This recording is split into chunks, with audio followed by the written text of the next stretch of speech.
Planet X sex is all about the mother. Straight up out the Milky Way, you best to take cover. We don't play no games, team and simulation over.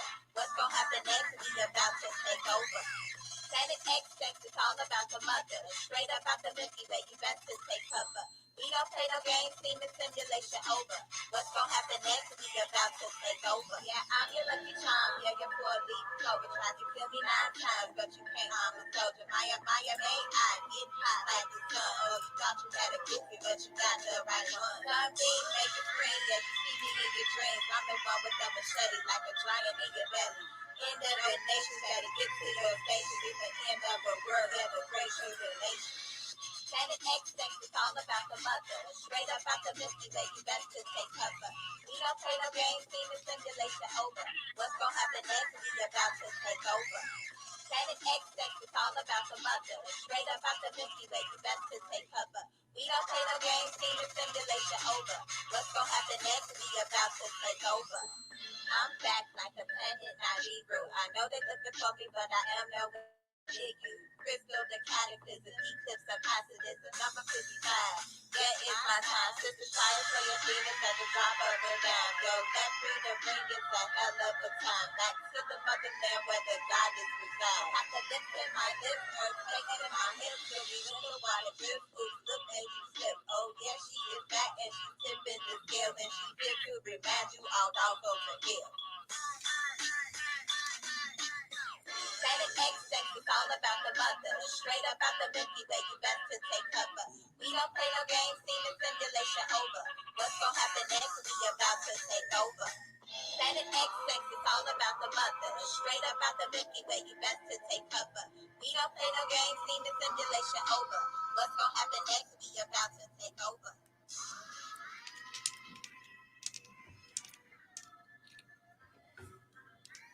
Shalom, shalom. Grand rising. Assalamu alaikum.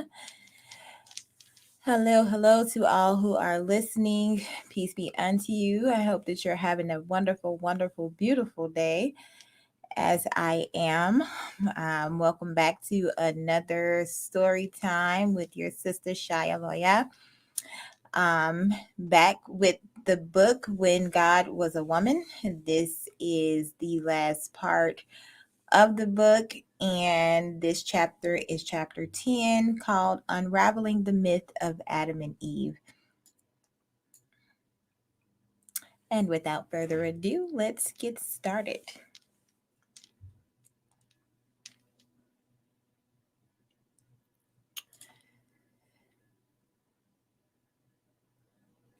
When first I started upon my investigation of the worship of the female deity, it was to a great extent motivated by the image of woman presented by Judaism and Christianity, the woman known as Eve.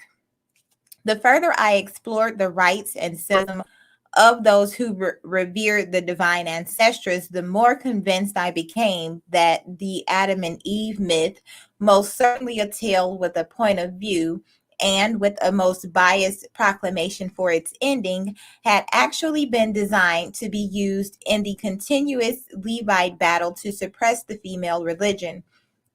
It was perhaps a more updated version of the dragon or serpent myth, whose vestiges are found in the biblical Psalms and the book of Job. The female faith was a most complex theological structure affecting many aspects of the lives of those who paid her homage. It had developed over thousands of years, and its symbolism was rich and intricate. Symbols such as serpents, sacred fruit trees, and sexually tempting women who took advice from serpents may once have been understood by people of biblical times to symbolize the then familiar presence of the female deity. In the paradise myth, these images may have explained allegorically that listening to women who revered the goddess had once caused the expulsion of all humankind from the original home of bliss in Eden. Sacred snakes and prophetic vision. Let's begin with the serpent. It seems that in some lands, all existence began with a serpent.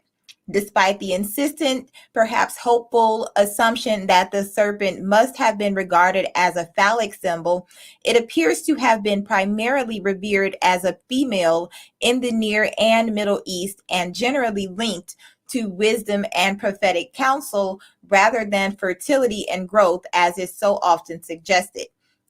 The goddess Nadaba, the scribe of the Sumerian heaven, the learned one of the holy chambers, who was worshipped as the first patron deity of writing, was at times depicted as a serpent. At the Sumerian town of Dur, the goddess was referred to as the divine serpent lady. The goddess as Ninlil, who at times is said to have brought the gift of agriculture and thus civilization to her people, was said to have the tail of a serpent. In several Sumerian tablets, the goddess was simply called Great Mother Serpent of Heaven. Stephen Langdon, the archaeologist who led some of the earliest excavations of Sumer and later taught at Oxford, asserted that Inanna, then known as Inini, was closely connected with serpent worship.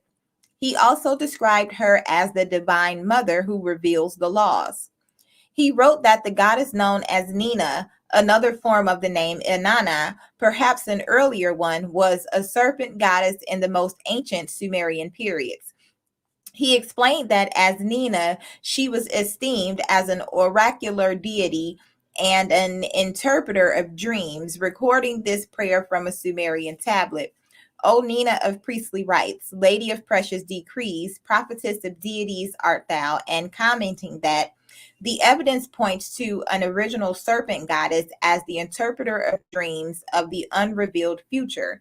Several sculptures unearthed in Sumer, which date from about 4000 BC, portray a female figure with the head of a snake. Writing of Elam, just east of Sumer, where in earliest times the goddess reigned supreme, Dr. Walter Hines tells us part of this individuality in Elam consists of an uncommon reverence and respect for eternal womanhood and in a worship of snakes that has its roots in magic. Even the pottery of the third and fourth millennia swarms with snakes. Ishtar of Babylon, successor to Inanna, was identified with the planet known as Venus. In some Babylonian texts, this planet was called Masat, literally defined as prophetess. Ishtar was depicted sitting upon the royal throne of heaven, holding a staff around which coiled two snakes. One seal from Babylon, which shows Ishtar holding the serpent entwined scepter, was inscribed Lady of Vision of Kisuru. Ishtar was elsewhere recorded as she who directs the oracles and prophetess of Kua. Babylonian tablets offer numerous accounts of priestesses who offered prophetic advice at the shrines of Ishtar, some of these very significant in the records of political events. Even in the Babylonian Kassite myth, Tiamat was recorded as the first divine being. According to this legend, Tiamat originally possessed the tablets of destiny, which, after her murder, were claimed as the property of Marduk. Tiamat was described in this myth as a dragon or a serpent. The actual association of the serpent with the female deity, all through the text and inscriptions of Sumer and Babylon, was probably the very reason this symbolism was used in the Indo-European myths. On the island of Crete, the snake appears in the worship of the female deity more repeatedly than anywhere else in the Mediterranean area. All over the island, artifacts have been unearthed that portray the goddess or her priestesses holding snakes in their hands or with them coiled about their bodies, revealing that they were an integral part of the religious rituals. Along with the statues of serpent entwined priestesses, cylindrical clay objects, also wrapped about with serpents, have been discovered on Crete. Arthur Evans, the archaeologist who excavated the Cretan palace at Knossos, described them as snake tubes and suggested that they were used to feed the sacred serpents that were kept at the sanctuaries of the Cretan goddess. The abundant evidence of the sacred nature of the serpent, along with the goddess, has in fact appeared to such an extent on Crete that many archaeologists refer to the female deity there as the serpent goddess. Evans, offering supportive evidence, asserted that the Lady of the Serpents on Crete was originally derived from the worship of the cobra goddess of the pre-dynastic people of Egypt. He suggested that the worship of the serpent lady may have been brought to Crete in about 3000 BC. This is much the same time that the first dynasty of Egypt was forming, and he further suggested that Egyptian people may have fled to Crete as a result of the invasions at that time. The use of the cobra in the religion of the goddess in Egypt was so ancient that the sign that preceded the name of any goddess was the cobra. For example, a picture of a cobra was the hieroglyphic sign for the word goddess. In pre-dynastic Egypt, the female deity of Lower Egypt, North, was the cobra goddess known as Ozit.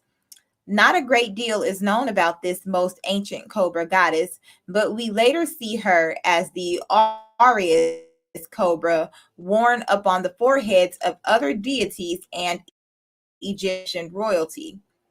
The cobra was known as the Eye, Azit, a symbol of mystic insight and wisdom.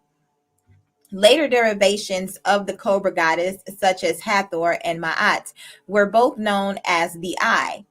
This term, in any context it is used, is always written in feminine form.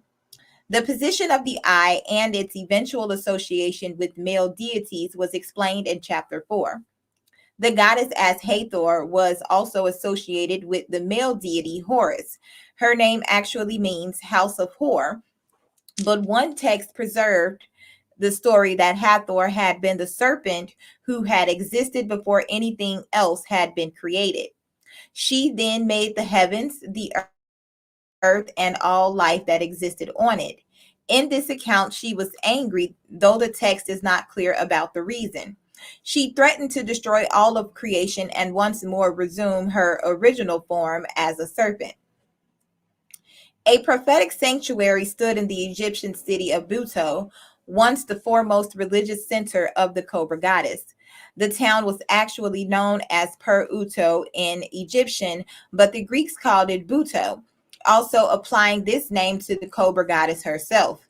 This shrine was credited in classical Greek times to the goddess known as Lato, but it is likely that the same site had once been the shrine of oracular advice of the goddess Ozit herself.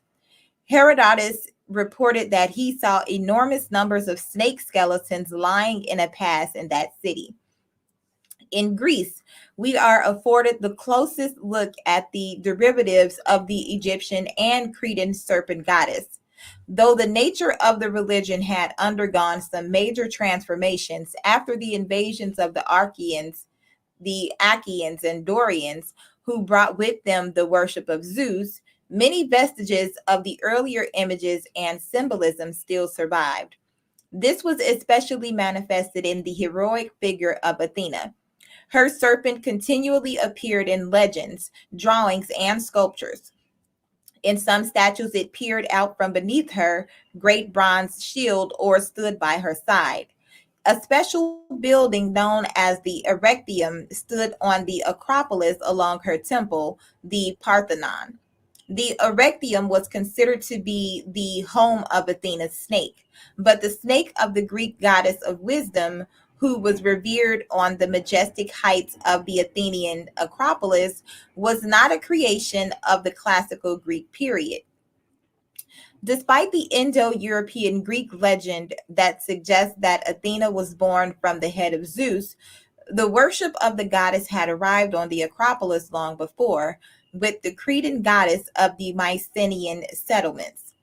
The classical temples of the Acropolis, consecrated to the Greek Athena, were actually built on Mycenaean foundations.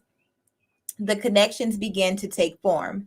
As we read before, the Mycenaeans were the people who lived on Crete at the palace of Knossos at about 1400 BC.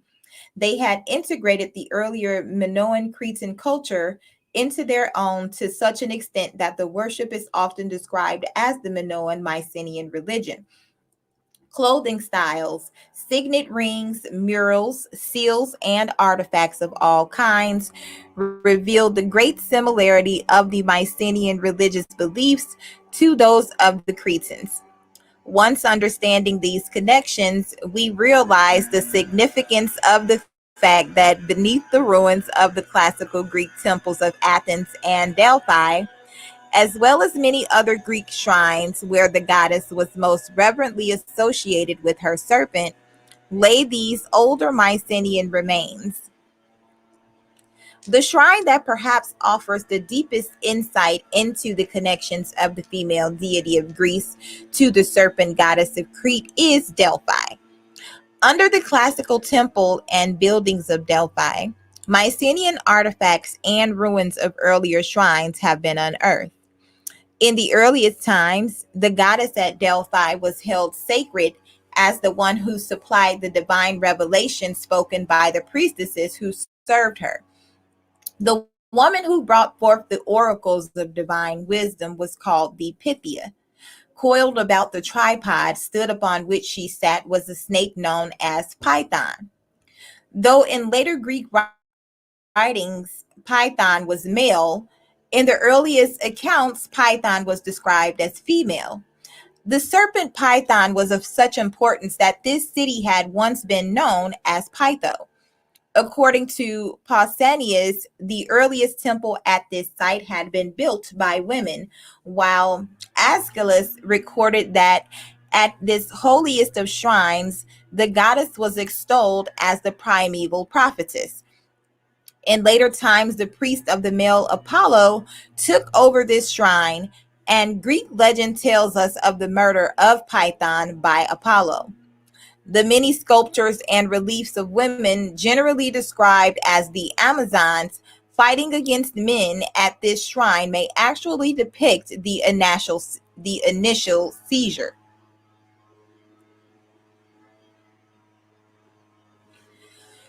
Reports of Python, as well as the legend of Cassandra of Troy, reveal that snakes were familiar inhabitants of the oracular shrine at Delphi. Sacred snakes were also kept at a temple of the goddess known as Hera, who was closely associated with Gaia of Delphi, the primeval prophetess. The sites of divination at Delphi, Olympia, and Dodona were initially identified with the goddess but were later confiscated by the priest of Zeus and Apollo, both of whom are described as having killed the serpent of the goddess Gaia. Yet, even under the name of the male deities, it was still priestesses who most often supplied the respected counsel.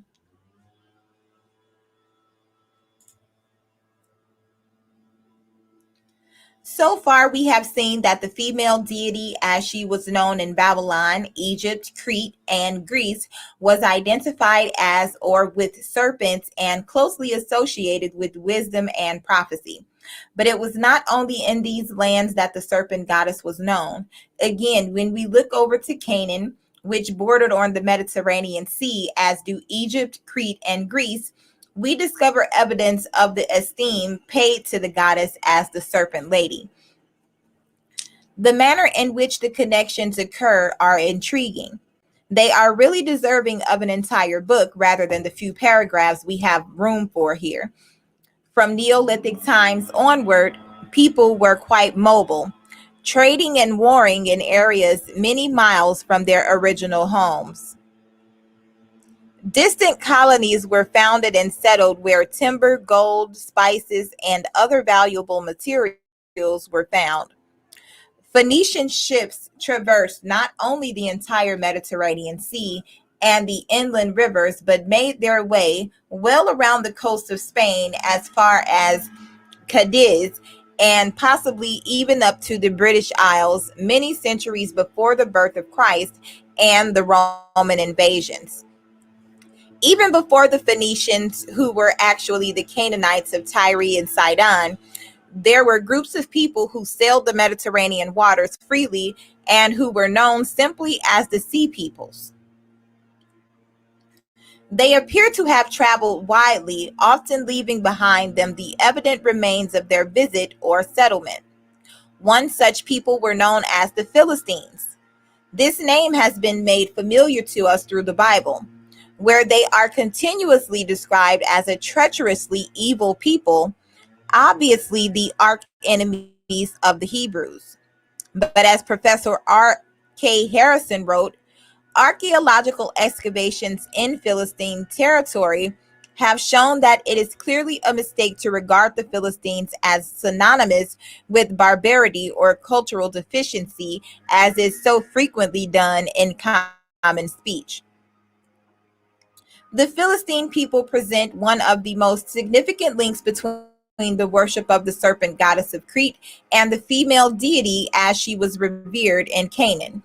The Philistines were recorded in the Old Testament to have come from the Isle of Captor, which is generally believed to be in Crete. The Egyptians called it Keftu. The Bible described them as coming from Captor and Egypt, though their major migrations to Canaan appear to have taken place about 1200 BC. The Philistines are mentioned in Canaan in the time of Abraham. Several writers have suggested that the Philistines were actually a branch of the Mycenaeans, who were culturally active upon Crete and Greece at the same time. Some writers associate their name with the Pelagians, the people who lived in Greece before the Indo-European invasions. During the periods of the greatest Philistine migrations into Canaan, they settled primarily in the southwest. This area came to be known as Philistia, the origin of the name Palestine. Evidence suggests that along with the Philistine people came the religion of the serpent goddess.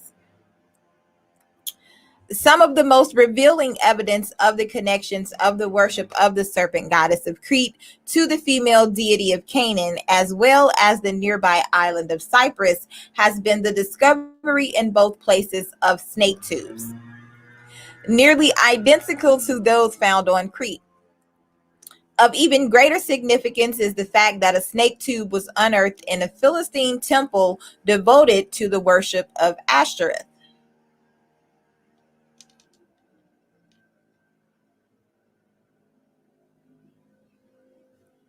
Archaeologist R.W. Hutchinson pointed out some of the connections.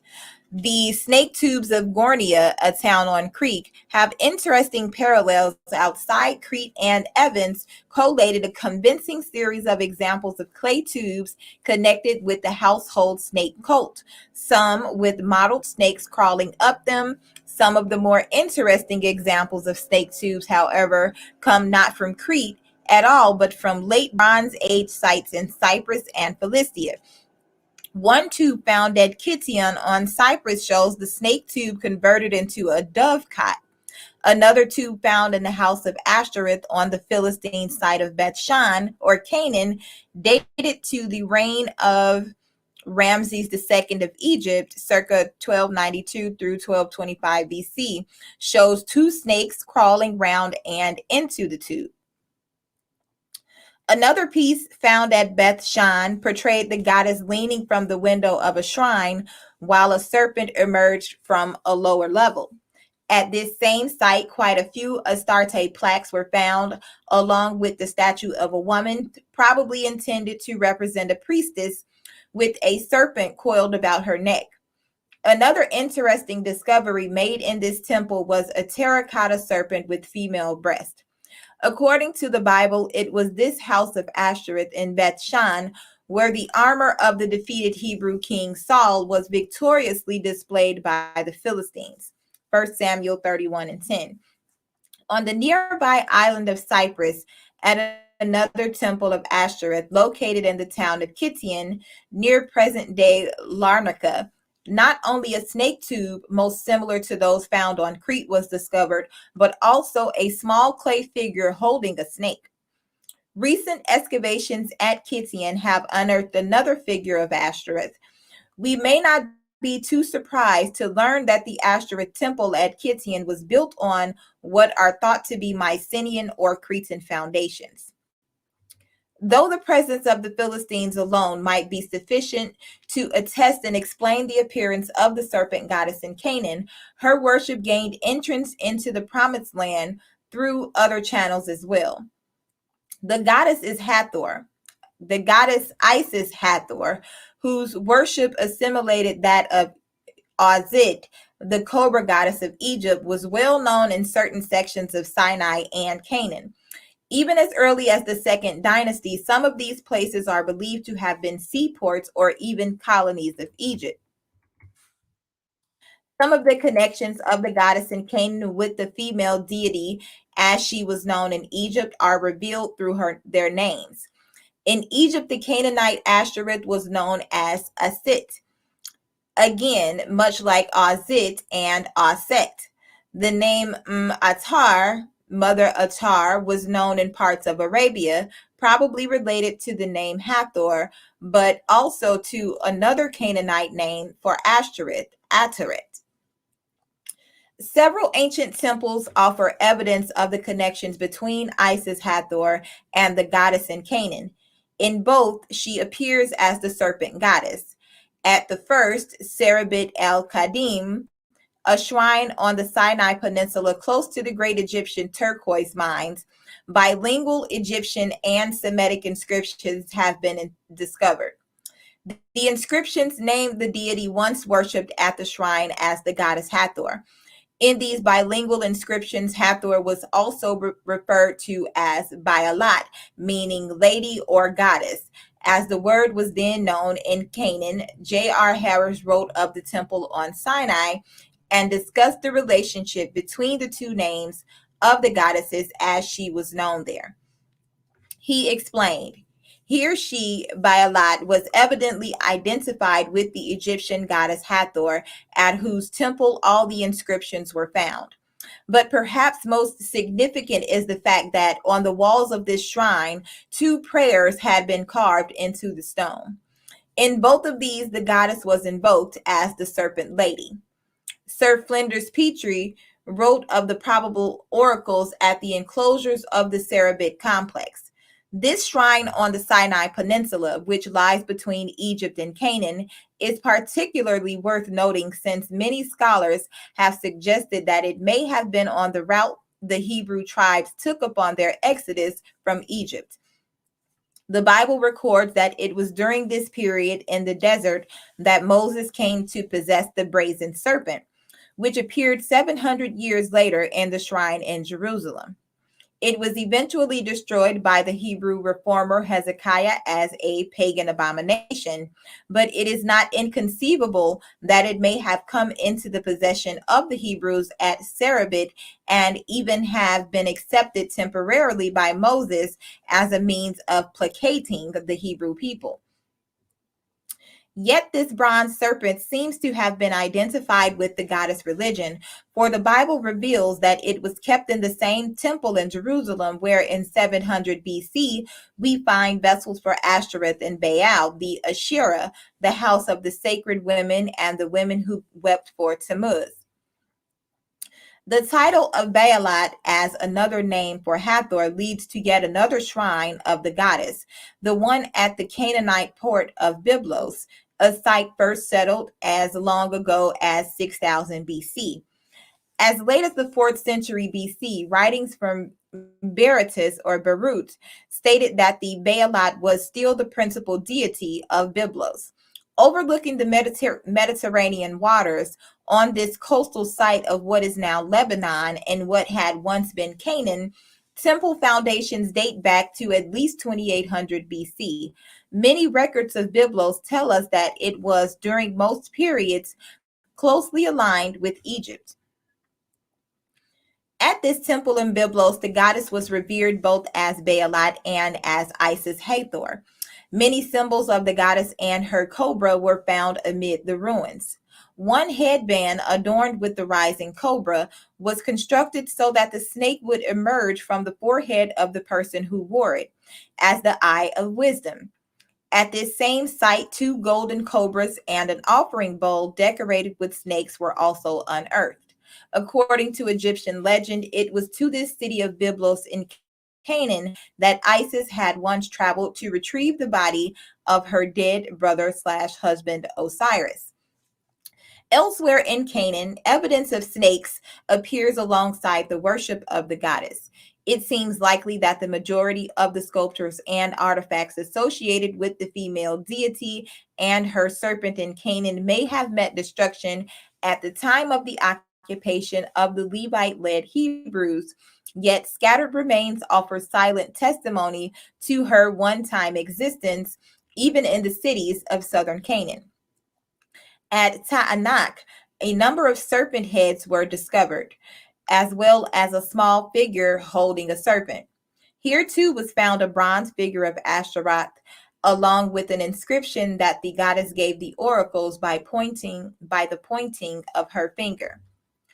At Beth Shemesh, jugs with serpents and a figure of the goddess with a snake falling over her shoulder and into her lap were unearthed in excavations. At Tel Beit Mersim, another Philistine stronghold, there were many Astarte plaques, as well as a plaque that Albright refers to as the goddess, a serpent coiled about the lower half of the body. The piece is very badly mutilated, and I would hesitate to say who the figure actually represents, though the snake is certainly clear enough. Hutchinson draws a connection between this particular figure and the serpent goddess of Minoan Crete, writing, a similar snake goddess seems to have been worshipped during the Bronze Age in Palestine, where a stele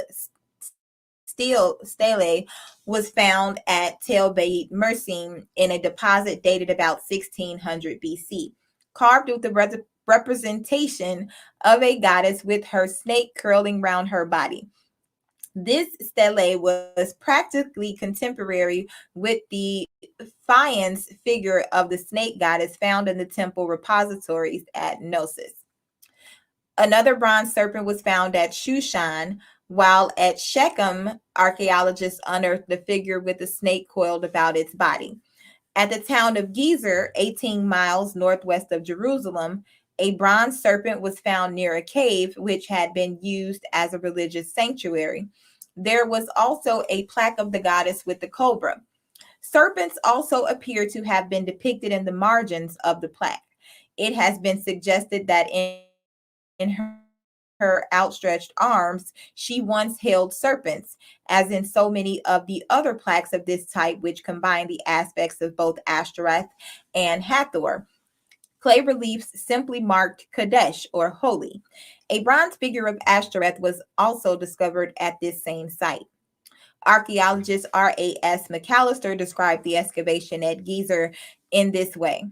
In an enclosure close to the standing stones was found a bronze model of a cobra, which may have been a votive offering. It recalls the story of the brazen serpent of Moses to worship Hezekiah put an end in 2 Kings. Possibly this object was similar in appearance. Another remarkable find made within the precincts of the high place was the unique figure of the two-horned Astarte. Gezer had two large underground caverns. The cobra was found at a nearby circular structure. Again, several writers have suggested that oracular divination may have been practiced in the underground chambers where libation bowls decorated with snakes were discovered. And in Jerusalem itself was the serpent of bronze, said to date back to the time of Moses and treasured as a sacred idol in the temple there until about 700 BC. The symbol of the serpent, entwined about accounts of oracular revelation, appears throughout the Near and Middle East. To summarize, connections are drawn between the cobra goddess of Egypt and the serpent goddess of Crete. The Mycenaeans appear to have brought the oracular serpent with them from Crete to the shrines of pre-Greece, observed most clearly at the sites of Athens and Delphi. Other people, known as the Philistines, probably from Crete, brought the serpent goddess to Cyprus and Canaan. While the Egyptians carried the worship of the serpent lady across the Mediterranean Sea to Byblos and across the sands of Sinai to Serabit. Both in Babylon and Sumer, we find the goddess associated with snakes and with oracular prophecy. There is hardly an area in the Near and Middle East where we do not find accounts of the serpent and or the shrines of divine wisdom as separate elements. Yet both of these occur together often enough to suggest that the relationship between these two separate elements be recognized.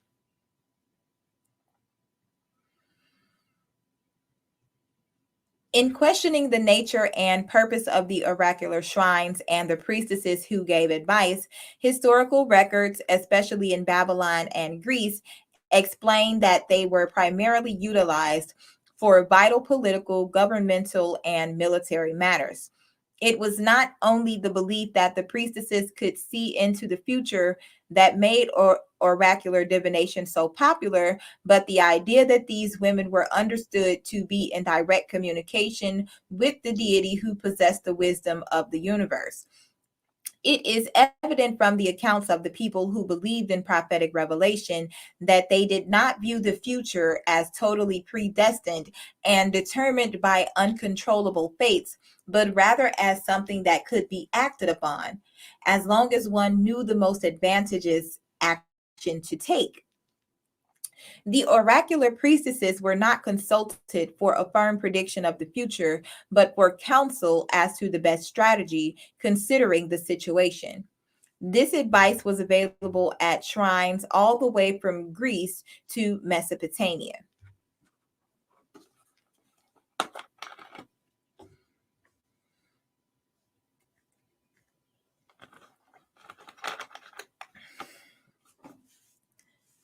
Evidence of the goddess in Sumer under the names such as Nina, Enini, or Enana suggests that divine revelation was an aspect of the religion from the most ancient times. In later Babylon, records of queens Siptu and Nikia revealed the importance and influence of the oracular priestesses in the political affairs of Babylon and the city of Marai. Babylonian prophetesses were known as Apiltu or Mutu. It is rather interesting that the Hebrew word zona is at times defined as prostitute and at times as prophetess. J. Hastings wrote that in Egypt, in the Old and Middle Kingdoms, women of important families often bear the title prophetess. It was nearly always the goddesses Hathor and Nath that they served in this capacity. D.S. Russell wrote of the prophetesses who came to be known as the Sibyls. The Sibyls were often identified with a prophetess of Anatolia named as Cybele, whom we may suspect has some connection with the goddess known there as Cybele or Sibyl. It was, in fact, the Sibyls of Rome who were responsible for having the worship of the Anatolian Sibyl brought into Rome. According to Russell, these Sibylline oracles were written during the latter half of the 2nd century BC in Alexandria. They are imitative of the Greek Sibyls who exercised a considerable influence upon pagan thought both before and after this time. The pagan Sibyl was a prophetess who, under the inspiration of the god, was able to impart wisdom to men and to reveal to them the divine will. There were many varieties of such oracles in different countries, and in Egypt, in particular, they came to have an increasing interest and significance. At the temple in Jerusalem in about 620 BC, Ezekiel spoke of the women who dared to prophesy out of their own heads. Even the much later canons of St. Patrick, who is said to have brought Christianity to pagan Ireland, warned against Pythonicism. Okay. Pythoness is still defined in most contemporary English dictionaries as a prophetess or witch. My mind had extraordinary powers. This continual appearance of the serpent with the goddess in association with prophecy and divine revelation raises the question of the purpose and meaning of its repeated presence. The manner in which the serpent was used in oracular divination has never been made clear, but there are some clues hinting at the possible explanation. One of these is from the story of Cassandra, a tale that may have survived from the period of the Achaeans and the Trojan War. The legend related that Cassandra was left overnight at the shrine of Delphi as a very young child. When her mother, the Trojan queen Hecuba, arrived there in the morning, she is said to have found the child surrounded by the sacred snakes that were kept in the shrine. They were licking Cassandra's ears. This experience was offered as the explanation of how Cassandra gained the gift of prophecy. A Greek prophet named Melampus was also recorded to have had his ears licked clean by serpents, thus allowing him to understand the language of birds.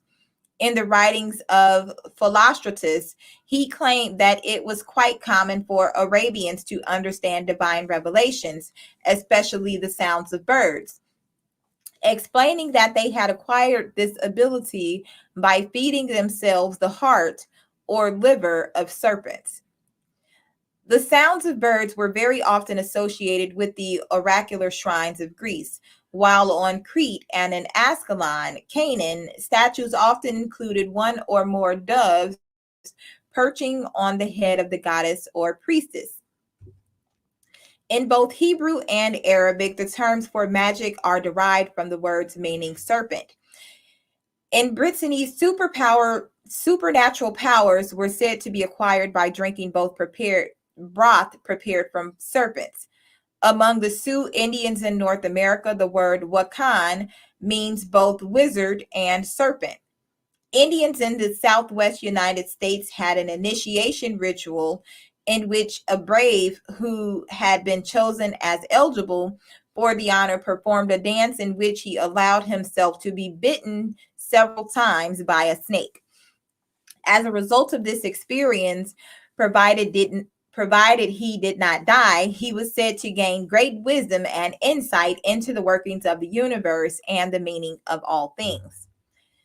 In addition to these connections between serpents and oracular revelation, contemporary science has perhaps provided the deepest insight into the possible relationship between the two elements. Normally, when a person receives a venomous snake bite and subsequently the venom is introduced into the system, there are various reactions. Depending upon the species of snake, including swelling, internal bleeding, difficulty in breathing, and paralysis, these effects often prove fatal, but there are recent records of people who have been immunized, thus preventing the venom of a snake bite from causing death. When bitten after the immunization, especially by crate, cobra, or other elapids, the subject experiences an emotional and mental state that has been compared to the effects of hallucinogenic drugs. In an account kept by his wife, William Haas of the Florida Serpentarium, where venom is extracted for various medicinal uses, described his reaction to a crate bite, received after he had been repeatedly immunized for his work. The account was later recalled in H. Kirsch's Cobras in the Garden. Kirsch writes, suddenly he began to feel pleasantly light and weirdly buoyant, almost gay, as though he were slightly intoxicated. He had developed an acute sense of hearing, almost painfully acute. The air about him was a charivari, a veritable jungle of discordant noises. It was as if he was under the influence of a strange narcotic. He had one inexplicable sensation. It was a peculiar emotional reaction which he could not control. As he lay with his eyes involuntarily closed, he could see things. There were visions in front of him. In another report on this same incident, Marshall Smith of Life magazine quoted Haas as saying, "I found myself making up the most wonderful verses. My mind had extraordinary powers. It may or may not be related, but the oracles of the shrines in Greece were said to be given in verse." Much like mescaline, a product of the peyote cactus, or psilocybin, found in certain types of mushrooms, both used as sacraments in some North American Indian religions. The chemical makeup of certain types of snake venom may have caused a person, especially someone in the expectant frame of mind, to feel in touch with the very forces of existence and a sensation of perceiving the events and meaning of the past, present, and future with great clarity and comprehension. This type of sensation is certainly often reported by people using mescaline, psilocybin, and lysergic and di- dithylamide or LSD. The sacred serpents apparently kept and fed at the oracular shrines of the goddess were perhaps not merely the symbols, but actually the instruments through which the experiences of divine revelation were reached. This may explain the title of the Egyptian cobra goddess, who was at times known as the Lady of Spells. According to an old Talmudic tradition, the venom of the serpent, which had corrupted Eve and all humanity, lost its strength through the revelation of Mount Sinai, but regained it when Israel began to worship the golden calf. The flesh and fluid of the goddess.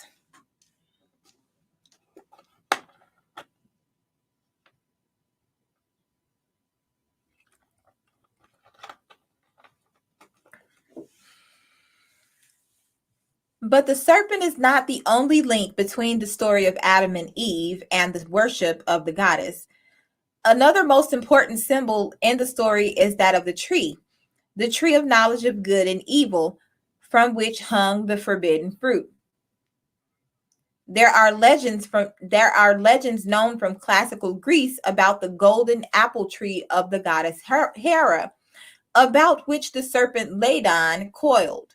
The tree, incidentally, was said to be given to Hera by the goddess Gaia, the primeval prophetess of the shrine at Delphi. Though legends of apple trees were known in classical Greece, I suggest that the tree of knowledge of good and evil in earliest times was not an apple, but a fig. A particular species of tree was continually mentioned as sacred in various ancient records, but deceptively under three different names, so that its singular identity has been overlooked. At times it was called the sycamore, at times the fig, and sometimes the mulberry. This tree is actually the Near Eastern ficus sycamoris, the sycamore fig, sometimes denoted as the black mulberry. It differs from the common fig tree in that its reddish colored fruit grows in large clumps, something like a cluster of grapes. References to this sacred tree are found in the writings of Egypt, while representations of it appear on Egyptian murals.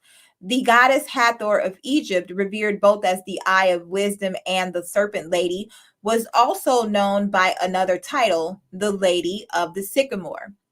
This tree was known as the living body of Hathor on earth. To eat of its fruit was to eat of the flesh and fluid of the goddess.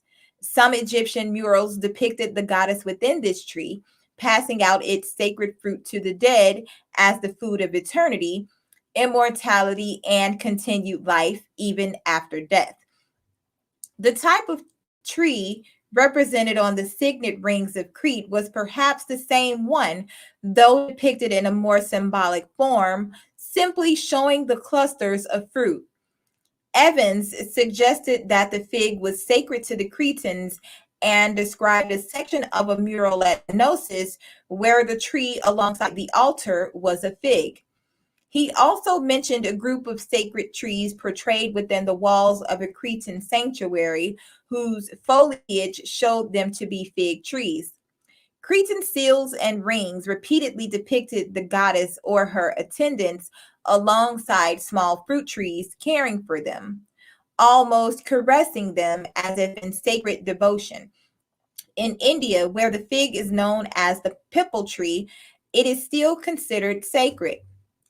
Some of the most explanatory evidence of the symbolic meaning of this tree is the knowledge we have of the memorial rituals celebrated at the annual death of Osiris, brother slash husband of Isis, a death closely related to the sacrifice of the annual king. According to Egyptian records, Osiris was first buried in a mulberry coffin. This coffin was later placed inside a living sycamore tree, symbolic of Isis Hathor as his mother slash wife. In this way, she was to provide him with the food of eternity. This custom was closely linked with the legend that Isis went to Canaan to retrieve the tree in which Osiris had been buried, cut the coffin of Osiris from that tree, and left the remainder of it as a sacred relic in her temple at Byblos. This was the Canaanite shrine at which Isis Hathor and Baalat were synonymous.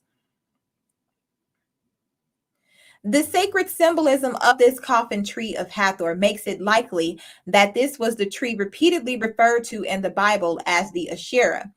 Ezekiel spoke harshly of the idolaters in the temple at Jerusalem, passing around the sacred branch of a tree as if it were a great sin. Passages in Ezekiel threaten, "Never again will they defile my name with their prostitutions and with their funeral pillars of their kings. And the house of Israel shall no more defile my holy name, neither they nor their kings, by their harlotry or by their dead bodies of their kings." Isaiah referred to the planting of small trees for Adonis, warning that the sprigs of foreign gods would bring a harvest of grief and desperate sorrow. Evans mentioned gold fig leaves found at Mycenaean tubes in connection with a funeral cult there. The fig tree was regarded as a gift given by the goddess, as she was worshipped at the Greek shrine of Eleusis, a temple also built on Mycenaean foundations. It was against a tree that Adonis and Attis both met their legendary debts, and on a tree that the annual effigy of Attis was displayed in Rome.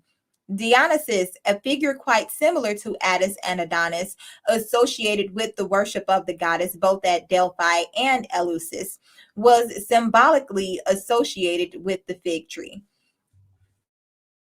As I mentioned previously, the Asherah or Asherim of the Bible were planted or stood alongside the altar at the shrines of the goddess. They were the despised pillars and poles which the Hebrews were continually ordered to destroy. Though we have no certain proof that these were sycamore fig trees, the evidence suggests that this was so. The fruit of this tree, described in Egyptian text as the flesh and fluid of Hathor, may even have been eaten as a type of communion with the goddess, perhaps giving rise to the custom of the communion of the flesh and the blood of Jesus, taken in the form of wafers and wine even today. Most intriguing is the line in the Bible that relates that when Adam and Eve realized their nakedness as a result of having eaten the forbidden fruit of the tree, they then made aprons to cover their sexual parts with fig leaves. Serpents, sycamores, and sexuality. It is here that our understanding of the sacred sexual customs and matrilineal descent patterns enters the matter, further clarifying the symbolism of the forbidden fruit. In each area in which the goddess was known and revered, she was extolled not only as the prophetess of great wisdom, closely identified with the serpent, but as the original creatress and the patroness of sexual pleasures and reproduction as well. The divine ancestress was identified as she who brought life as well as she who decreed the destinies and directions of those lives, a not unnatural combination. Hathor was credited with having taught people how to procreate. Ishtar, Ashtoreth, and Inanna were each esteemed as the tutelary deity of sexuality and new life. The sacred women celebrated this aspect of her being by making love in the temples. Considering the hatred the Hebrews felt toward the Asherim, a major symbol of the female religion, it would not be too surprising if the symbolism of the tree of forbidden fruit, said to offer the knowledge of good and evil, yet clearly represented in the myth as the provider of sexual consciousness, was included in the creation story to warn that eating the fruit of this tree had caused the downfall of all humanity. Eating of the tree of the goddess, which stood by each altar, was as dangerously pagan as were her sexual customs and her oracular serpents. So, into the myth of how the world began. The story that the Levites offered as the explanation of the creation of all existence.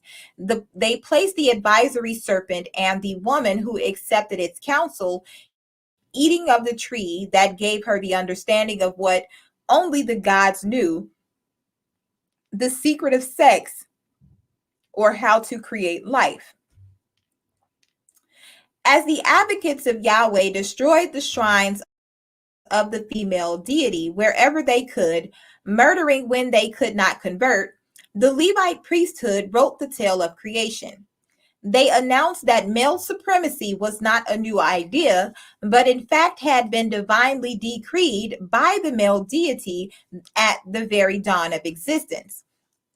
The domination of the male over the female, as Hebrew women found themselves without the rights of their neighbors, rights that they too may have once held, was not simply added as another Hebrew law, but written into the Bible as one of the first major acts and proclamations of the male creator. With blatant disregard for actual history, the Levite leaders announced that woman must be ruled by man, declaring that it was in agreement with the original decree of Yahweh, who, according to these new legends, had first created the world and people. The myth of Adam and Eve, in which male domination was explained and justified, informed women and men alike that male ownership and control of submissively obedient women was to be regarded as the divine and natural state of the human species. But in order to achieve their position, the priests of the male deity had been forced to convince themselves and to try to convince their congregations that sex, the very means of procreating new life, was immoral or the original sin. Thus, in the attempt to institute a male kinship system, Judaism and following it, Christianity, developed as religions that regarded the process of conception as somewhat shameful or sinful. They evolved a code of philosophical and theological ideas that inherently espoused discomfort or guilt about being human beings who do, at least at the present time, conceive new life by the act of sexual intercourse, whether it is considered immoral or not. This then was the unfortunate, unnatural, and uncomfortable trap of its own making into which the patriarchal religion fell. Even today, we may read in the Common Prayer Book of Westminster Abbey, under the solemnization of matrimony, secondly, it was ordained for a remedy against sin and to avoid fornication, that such persons that have not the gift of continency might marry and keep themselves undefiled members of Christ's body. The picture takes form before us, each tiny piece falling into place. Without women, without virginity for the unmarried female and strict sexual restraints upon male, married women, male ownership of name and property and male control of the divine right to the throne could not exist. Wandering further into the Garden of Eden, where the oracular cobra curled about the sycamore fig, we soon discover that the various events of the paradise myth, one by one, betray the political intentions of those who first invented the myth.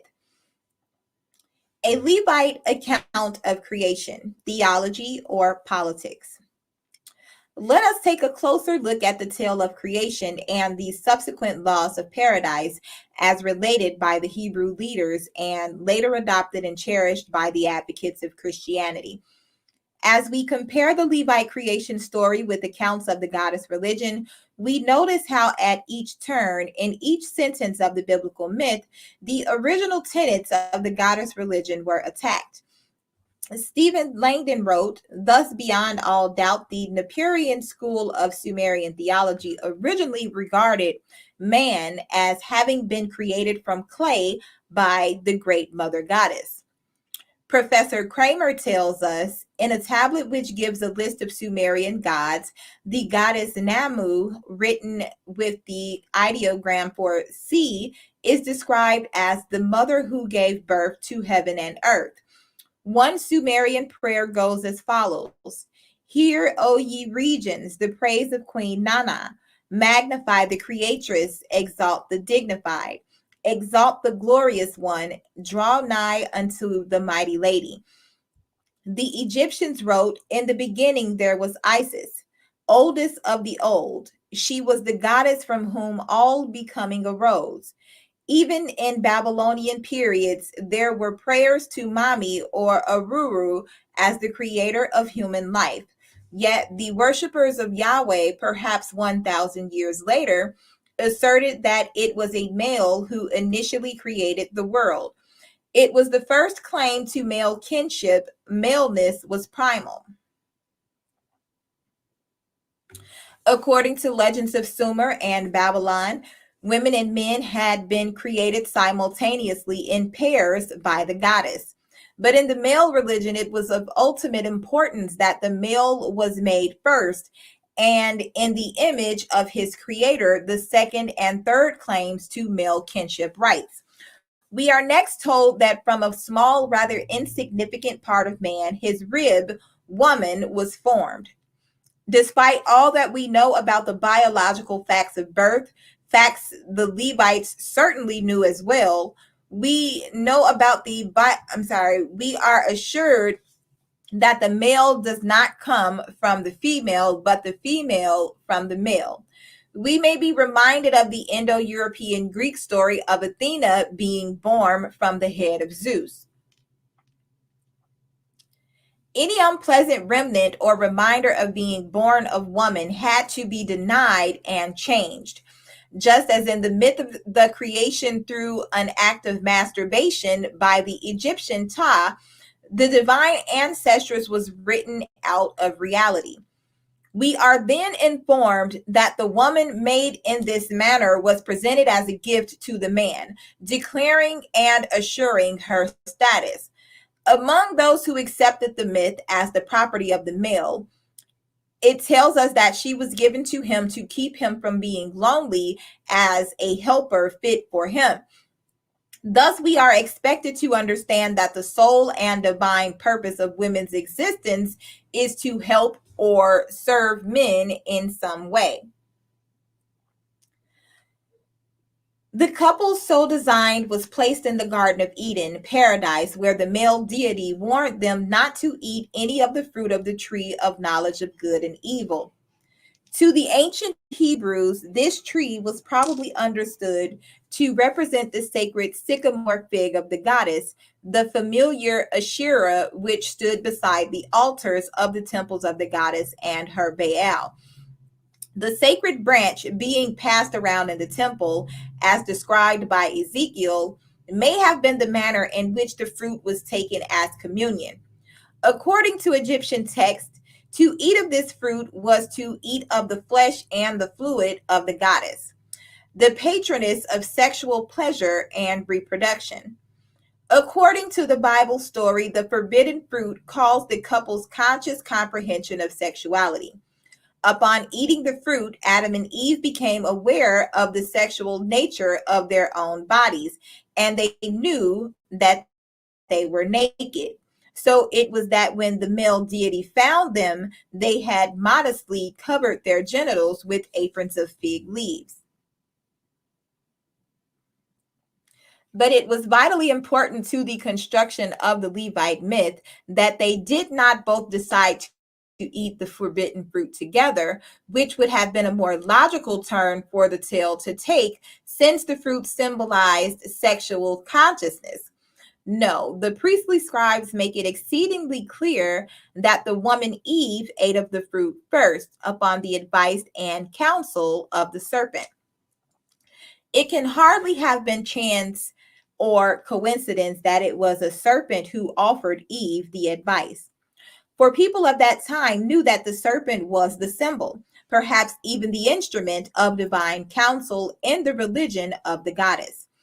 It was surely intended in the paradise myth, as the Indo-European serpent and dragon myths, that the serpent, as the familiar counselor of women, be seen as a source of evil and be placed in such a menacing and villainous role that to listen to the prophetesses of the female deity would be to violate the religion of the male deity in a most dangerous manner. The relationship between the woman and the serpent is shown to be an important factor, for the Old Testament related that the male deity spoke directly to the serpent, saying, I will put enmity between you and the woman, and between your seed and her seed. In this way, the oracular priestesses, the prophetesses, whose advice and counsel had been identified with the symbolism and use of the serpent for several millennia, were now to be regarded as the downfall of the whole human species. Woman, as sagacious advisor or wise counselor, human interpreter of the divine will of the goddess, was no longer to be respected, but to be hated, feared, or at best doubted or ignored. This demand for silence on the part of women, especially in the churches, is later reflected in the passages of Paul in the New Testament. According to the Judaic and Christian theology, a woman's judgment had led to disaster for the whole human species. We are told that by eating the fruit first, woman possessed sexual consciousness before man, and in turn tempted man to partake of the forbidden fruit, that is, to join her sinfully in sexual pleasures. This image of Eve as the sexually tempting but God defying seductress was surely intended as a warning to all Hebrew men to stay away from the sacred women of the temples. For if they succumbed to the temptations of these women, they simultaneously accepted the female deity, her fruit, her sexuality, and perhaps most important, the resulting matrilineal identity for any children who might be conceived in this manner. It must also, perhaps even more pointedly, have been directed at Hebrew women, cautioning them not to take part in the ancient religion and its sexual customs, as they appear to have continued to do, despite the warnings and punishments meted out by the Levite priests. The Hebrew creation myth, which blamed the female of the species for initial sexual consciousness in order to suppress the worship of the Queen of Heaven, her sacred women and matrilineal customs, from that time on, assigned to women the role of sexual temptress. It cast her as the cunning and contriving arouser of the physical desires of men, she who offers the appealing but dangerous fruit.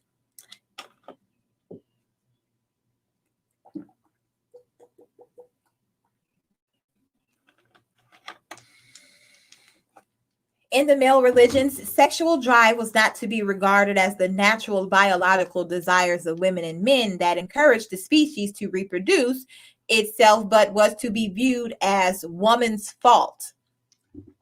Not only was the blame for having eaten the fruit of sexuality and for tempting Adam to do the same laid heavily upon women, but the proof or admission of her guilt was supposedly made evident in the pain of childbirth, which women were assured was their eternal chastisement for teaching men such bad habits.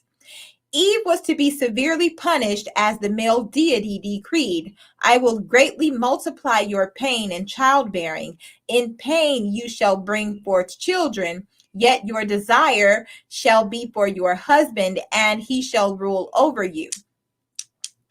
Making use of the natural occurrence of the pains of the pressure of a human child passing from the womb through a narrow channel into the outside world, the Levite writer pretended to prove the omnipotent power of his deity. Not only was woman to bear the guilt for sexual consciousness, but according to the male deity, her pain in bearing a child was to be regarded as punishment, so that all women giving birth would thus be forced to identify with Eve. But perhaps most significant was the fact that the story also stated that it was the will of the male deity that Eve would henceforth desire only her husband, redundantly reminding us that this whole fable was designed and propagated to provide divine sanction for male supremacy and a male kinship system, possible only with a certain knowledge of paternity. We are perhaps all too familiar with the last line of the decree, which announced that from that time on, as a result of her sin and in eternal payment for the defiant crime which she had committed against the male deity, her husband was awarded the divine right to dominate her or to rule over her, to totally assert his authority.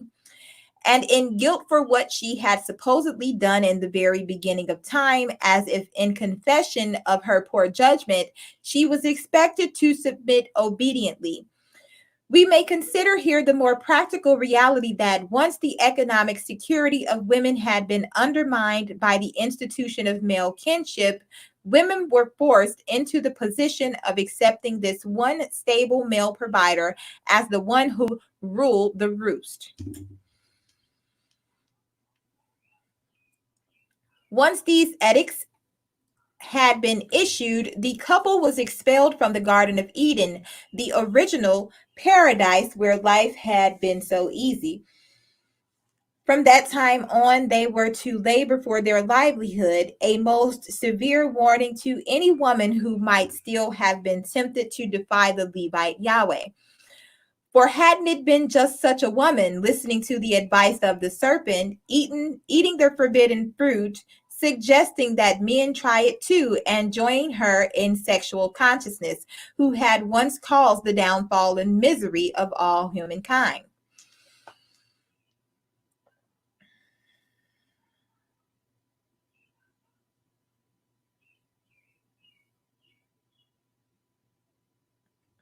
Let's take a quick break. Be right back.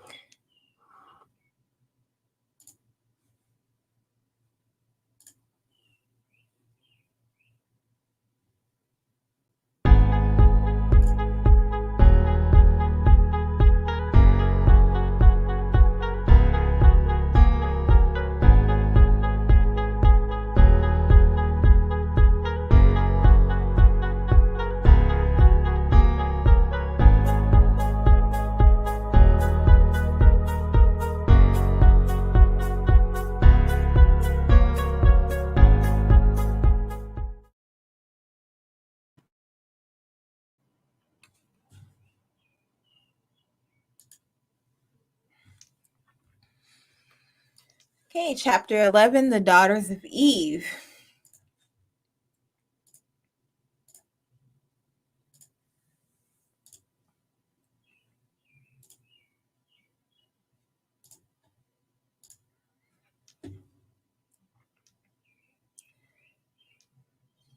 Even today, Hebrew males are taught to offer the daily prayer.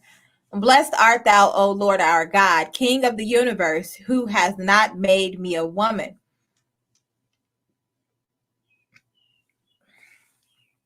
Muhammad stated, when Eve was created, Satan rejoiced.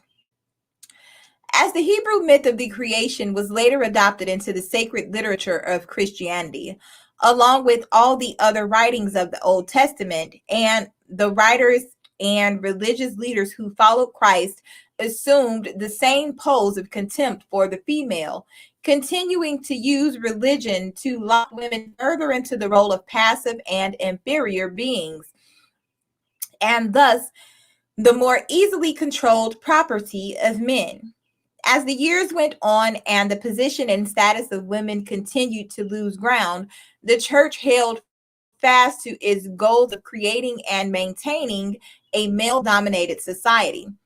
For hadn't it been one of the first decrees of the God who made the world and all life, women were to be regarded as mindless carnal creatures, both attitudes justified and proved by the paradise myth. In Paul's letter to the Ephesians, we read, "Wives, submit yourselves unto your own husbands and unto the Lord. For the husband is the head of the wife, even as Christ is the head of the church, and he is the Savior of the body. Therefore, as the church is subject unto Christ, so let the wives be to their own husbands in everything." Ephesians 5:22 through 24.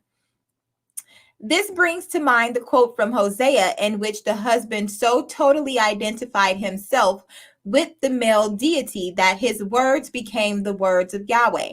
In the new religion, not only the priest, but all men were to be considered as direct messengers of the Lord, not merely in church, but in the privacy of a woman's kitchen or even in her bed. Using the now familiar Eden myth, Paul asserted that this was the reason that women must be obedient, denying themselves even the faculty of their vocal cords, not to mention their minds.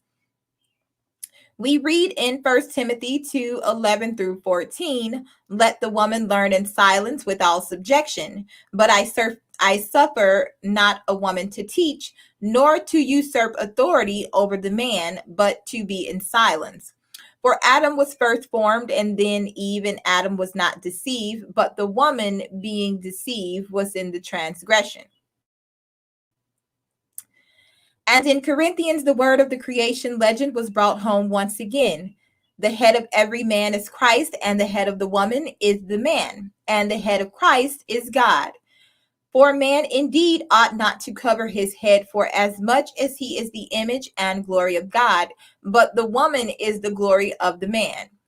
For the man is not of the woman, but the woman of the man. Neither was man created for the woman, but the woman for the man. 1 Corinthians 11:3, 7, and 9.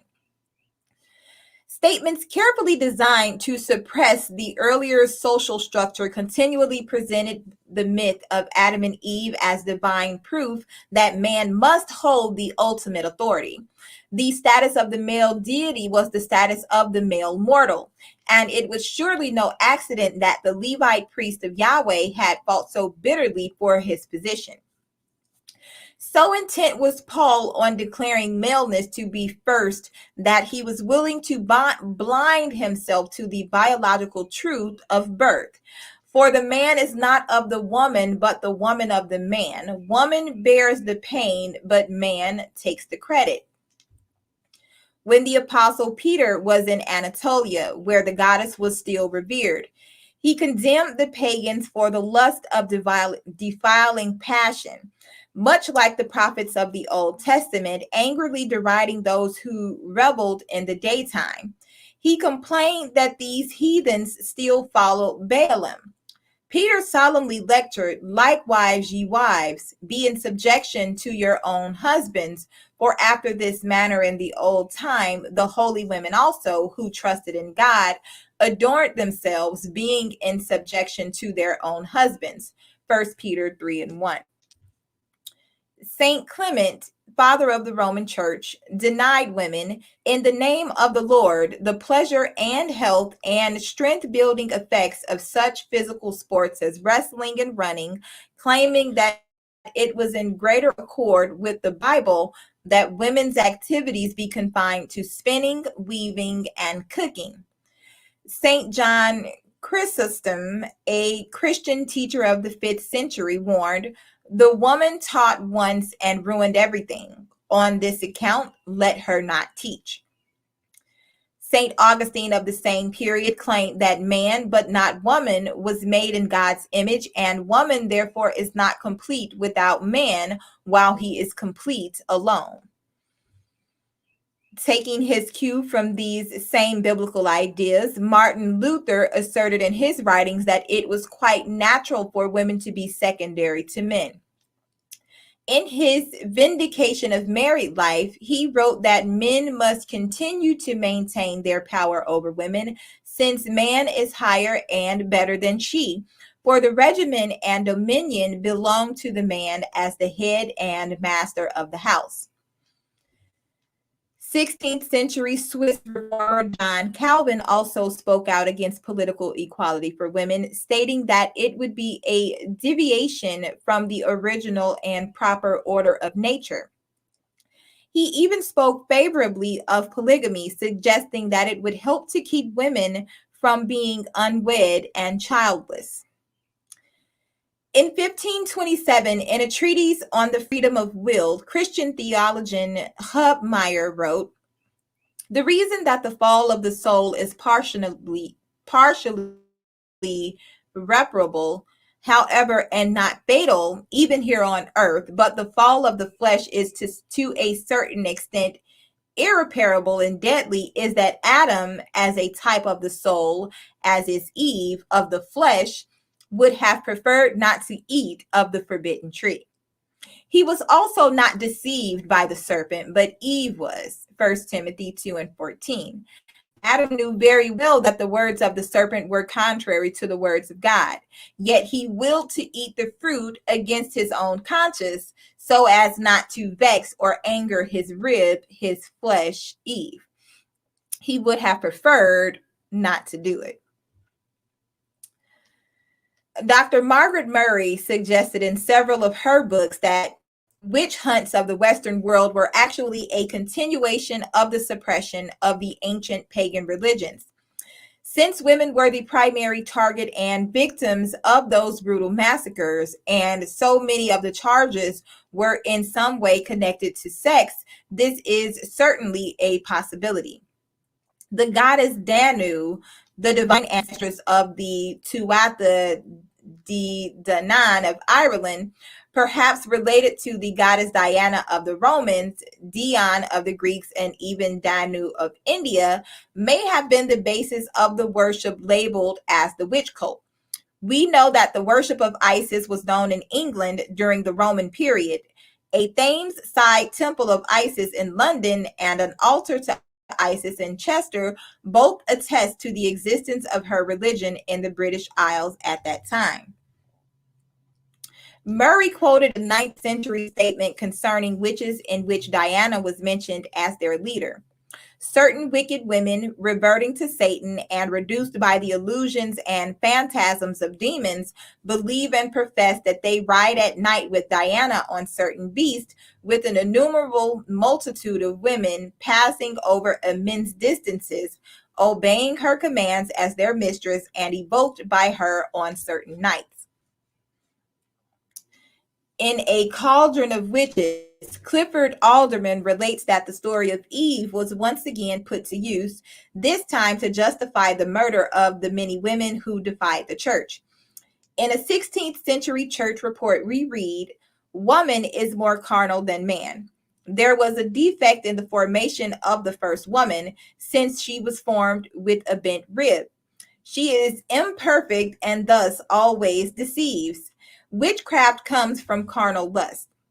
Women are to be chaste and subservient to men." Through the violent imposition and eventually forced acceptance of the male religions, women had finally been maneuvered into a role far removed from the ancient status they once held in the lands where the Queen of Heaven reigned. Most alarming was the quality of the absolute in the decrees credited to the omnipotent male deity. As time went on, the long, powerful arm of the church reached everywhere, and with it came the unquestionable moral attitudes and the guilt-ridden, subservient role assigned to women. Within the very structure of the contemporary male religions are the laws and attitudes originally designed to annihilate the female religions. Female sexual autonomy and matrilineal descent. These are the precepts that many of our own grandparents and parents accepted as the sacred and divine word of God, making them such an inherent part of family life that they now affect even those of us who have lived far removed from the masses and sacraments of organized religions. It is surely time to examine and question how deeply these attitudes have been assimilated into even the most secular spheres of society today, insistently remaining as oppressive vestiges of a culture once thoroughly permeated and controlled by the word of the church. We may find ourselves wondering to what degree the suppression of women's rights has actually been the suppression of women's rights. The courageous challenge of the 18th and 19th centuries. The myth and the image of Eve penetrated far into that part of women where her deepest feelings and ideas are stored. The presence of the story of the first woman in the Hebrew creation myth repeatedly rankling in the hearts, minds, and the women who resented being lorded over by men despite the divine word of the omnipotent male deity. Many of the women who first dared to speak out about the ways in which females were oppressed and the flagrant inequality of their position in society still had to contend directly with the Bible story of the woman who had listened to the word of the serpent and had initially brought about the proclamation of male rule. In the 18th and 19th centuries, the power and influence of the church was an even greater obstacle to the quest for female autonomy than it is today. Yet the pioneers of the struggle for the equality of women courageously spoke out against that power, defying the church and its teachings. The vindication of the rights of women was, in a sense, a vindication of the woman Eve. Thoughts and memories of the unfair punishment of Eve still symbolically hovered over women who dared to demand equal rights. In the writing of Mary Wollstonecraft in 1792, the characters in the Garden of Eden once again became the topic of conversation. In one of the earliest attempts to expose the shameful treatment of half the people in the world, A Vindication of the Rights of Woman, Wollstonecraft wrote, "Probably the prevailing opinion that woman was created for man may have taken its rise from Moses' poetical story, as very few, it is presumed, who have bestowed any serious thought on the subject, ever supposed that Eve was, seriously speaking, one of Adam's ribs. The deduction must be allowed to fall to the ground, or only be so far admitted as it proves that man, from the remotest antiquity, found it convenient to exert his strength to subjugate his companion and his invention to show that she ought to have her neck bent under the yoke, because she, as well as the brute creation, was created to do his pleasure." Bravely chancing accusations of atheism or even being under the influence of the devil, still potentially dangerous charges in 1792, she continued by publicly stating, "Though the cry of irreligion or even atheism be raised against me, I will simply declare that were an angel from heaven to tell me that Moses' beautiful poetical cosmogony and the account of the fall of man were literally true, I could not believe what my reason told me was derogatory to the character of the Supreme Being, and having no fear of the devil before mine eyes, I venture to call this a suggestion of reason."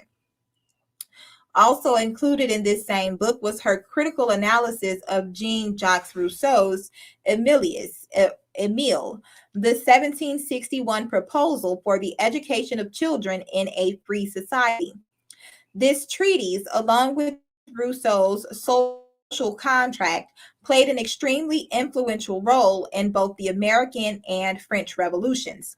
Along with many other male oriented passages from Rousseau's writings, she quoted her prescribed rules for the religious educations of females in that liberated utopia of which he dreamed. Rousseau wrote, as the conduct of a woman is subservient to the public opinion, her faith in matters of religion should, for that very reason, be subject to authority. Every daughter ought to be of the same religion as her mother, and every wife to be of the same religion as her husband. For though such religion should be false, that docility which induces the mother and daughter to submit to the order of nature takes away in the sight of God the criminality of their error. They are not in a capacity to judge for themselves. They ought to abide by the decision of their fathers and husbands as confidently as that of the church. Mary Wollstonecraft commented, the rights of humanity have been thus confined to the male line from Adam downwards. Though at the time of Rousseau's writing, the French and American revolutions were yet to be fought, this man, who most ardently advocated freedom and independence, and whose ideas deeply affected revolutionaries in both of these countries, proposed, presumably with clear conscience, that women, even in a free society, should still be subject to authority and abide by the decisions of their fathers and husbands, especially in matters of religion. A daughter was to follow her mother's religion, but her mother's religious beliefs were to be determined by her mother's husband. Other than in a family that had a long line of fatherless households, a rather unlikely occurrence, women, supposedly devoid of the capacity to judge for themselves, were to simply reflect the theological doctrines of men. Rousseau's dramatic first line of his social contract, man is born free, yet everywhere he is in chains, a call for independence and freedom still rings in our ears, perhaps especially in 1976.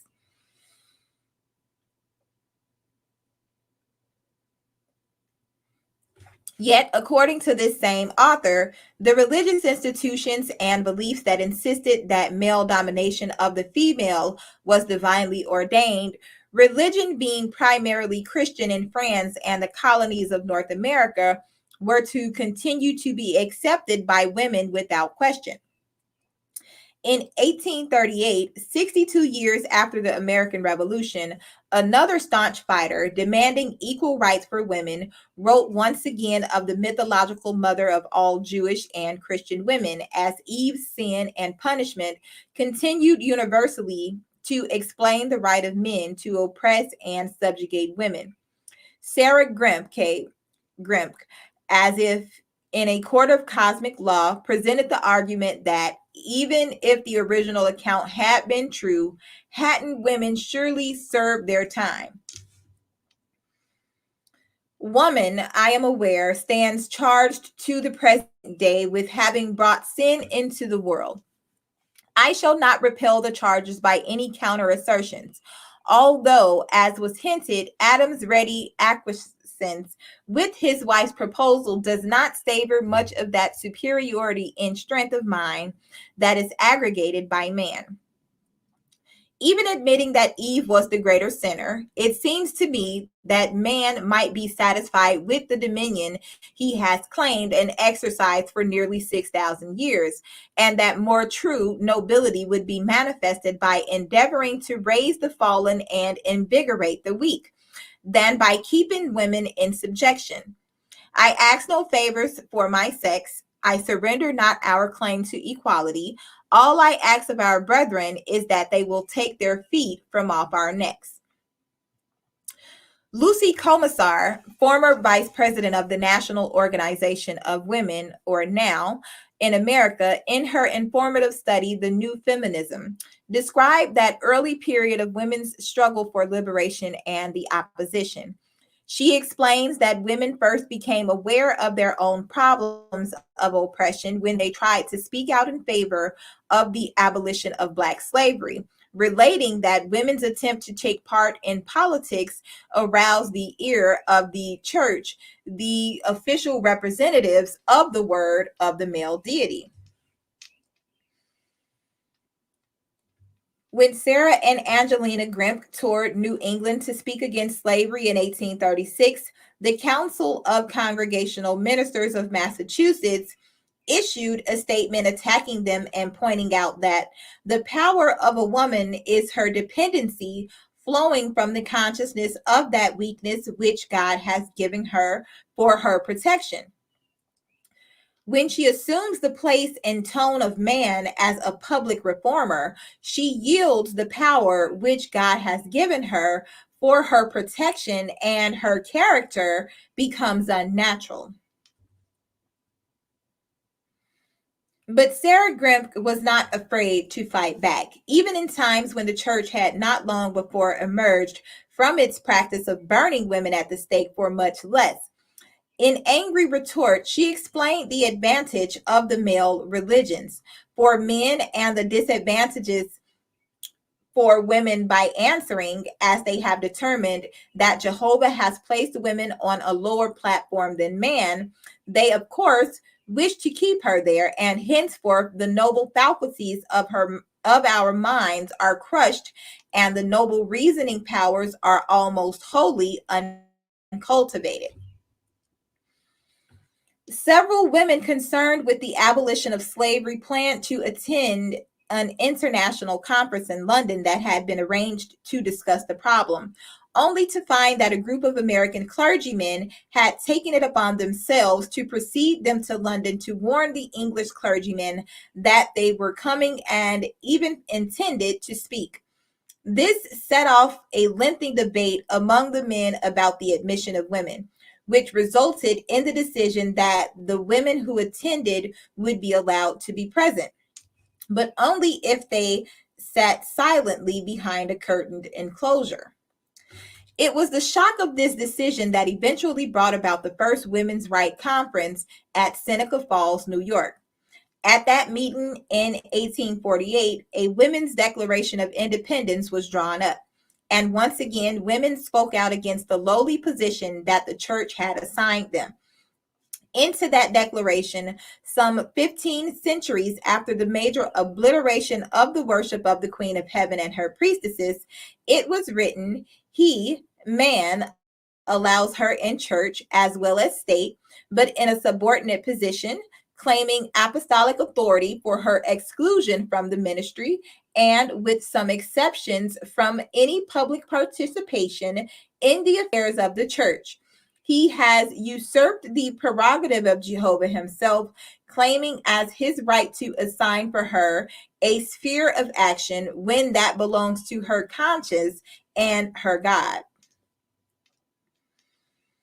Just as Hosea had once spoken as Jehovah himself, many men of 1848, making use of the authority of those same ideas, still identified themselves with the male deity, and through his authority decided, proclaimed, and enforced their decisions upon women, self-righteously informing them what they might and might not do. The Bible was brought out over and over again to prove that their position was beyond question. In 1848, feminist Emily Collins told of a man who had habitually whipped his wife, the hard-working mother of his 7 children. Not only did this woman care for all the children and her husband as well, but she milked the cows, spun and wove the cloth for all the family's clothing, which she then sold, and did all the cooking, cleaning, washing, and mending for the entire brood. According to the husband, her crime was that she scolded, that is, nagged, in other words, spoke up and said what was on her mind. And this was accepted as reason enough for a Christian man to beat his wife. Emily Collins asked with a bitter and angry sarcasm, and pray why should he not have chastised her? The laws made it his privilege, and the Bible, as interpreted, made it his duty. It is true, women repined at their hard lot, but it was thought to be fixed by a divine decree. For the man shall rule over thee, and wives, submit yourselves unto your husbands as unto the Lord. Cause them to consider their fate inevitable. Male domination and control were once again justified by those ancient words. The early feminists went so far as to compile their writings in a book titled The Woman's Bible, in which Elizabeth Cady Stanton wrote, "It is rather remarkable that young Hebrews should be told to honor their mothers, when the whole drift of the teaching thus far has been to throw contempt on the whole sex. In what way could they show their mother's honor? All the laws and customs forbid it." Religion, as it was known in the Western world in the 19th century, was male religion. Judaism, Christianity, and Islam, though they may have been differed about what sacrament to take, when or which day was actually the Sabbath, were in complete agreement on one subject: the status of women. Females were to be regarded as inferior creatures who were divinely intended to be obedient and silent vessels for the production of children and the pleasure and convenience of men. These attitudes not only thrived in the church, but found their way past those great arched doorways to install themselves in a more personal way into the thoughts, feelings, and values of every Jewish, Christian, or Mohammedan family. In The Victorian Woman, Duncan Crowe describes some of the laws of the time and their effects upon women. He explains that until 1857, a woman could not sue for divorce except by an act of parliament, which was generally reserved for the aristocracy. That until 1881, the legal right of a husband using physical force to restrain his wife from leaving home had never been questioned, and that until 1884, a wife could be imprisoned for denying her husband conjugal rights. He writes that along with these laws, the Christian religion too was a powerful force in proclaiming and maintaining a woman's inferior position. On its Judaic inheritance, it had erected the myth that women's subordinate place was a punishment for the original sin of Eve. It worshiped the words of Paul that man is not of the woman, but the woman of the man. Crowe observes that during the Victorian period, men and women were not only expected to attend church every Sunday, but that the Bible readings in the home, organized prayer meetings, listened to and reading sermons, and very strict observance of the Sabbath were quite typical in many homes, and adds that the importance of religion can hardly be overstressed.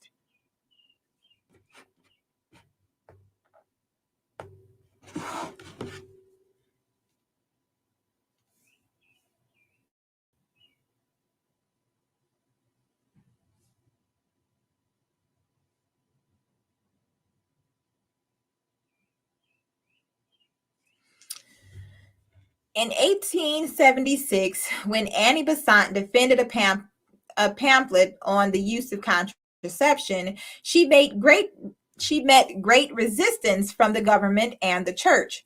Her biographer, Arthur Nethercott, explaining the situation at that time, writes, "Physical preventives at any time were regarded as against the will of God. Few people seem to see any inconsistency between interfering with the course of nature by preventing or curing disease or building houses against the elements, and yet refusing to interfere with the process of procreation."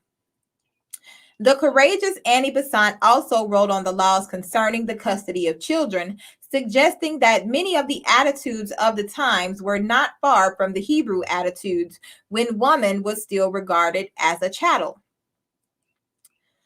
Crusading against the power of the Christian church, From the point of view of secularism as well as feminism, she gave a great many speeches throughout England and wrote numerous articles and pamphlets, including one titled Woman's Position According to the Bible, exposing herself to a great deal of antagonism and resentment, at times expressed by threats of physical violence. In the collection of articles and quotes entitled Voices from Women's Liberation, many excerpts of the speeches and writings of the early women's movement appear, many of which are found in a little known book called The History of Woman Suffrage, published in 1881. One excerpt of a speech given in 1853 by a woman named Abby Foster claimed that the education and molding of young minds at that time were deeply influenced by the church. Much of this, she claimed, was done through the power that the church held over the mother. For in the long run, it was the teachings and attitudes of the church that the child received. She pointed out, you may tell me that it is a woman who forms the mind of a child, but I charge it back again that it is the minister who forms the mind of the woman. It is he who makes the mother what she is. Therefore, her teaching of the child is only conveying the instructions of the pulpit at second hand. Despite the accusations, men of the organized church had no intention of re examining or revising the lowly position that they had allotted to women. Clergymen continued to hold that males, according to the divine ancient word, were meant to rule over females who were by nature spiritually weak and mentally somewhat deficient. So it was that in 1860, after some 70 years of continuous accusations against the church's position on women, Susan B. Anthony was prompted to comment, by law, public sentiment, and religion, from the time of Moses down to the present day, woman has never been thought of as other than a piece of property to be disposed of at the will and pleasure of man. Looking back to look ahead, paradise in perspective.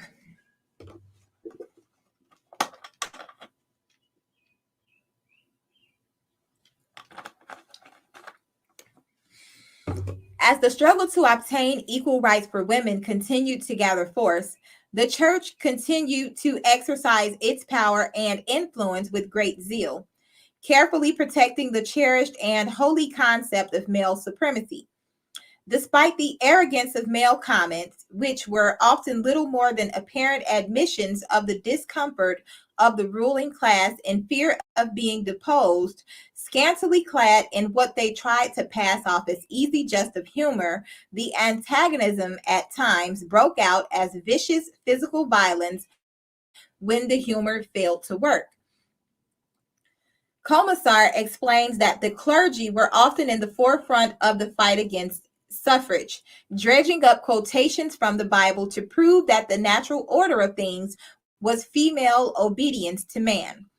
Though women did eventually gain the right to vote, actually only a part of their initial overall goals, they found themselves with this incredibly hard-won vote still living in a totally male-controlled society in which women had been well conditioned to believe that the male creator had indeed actually made men wiser than women. Women were now free to vote for men.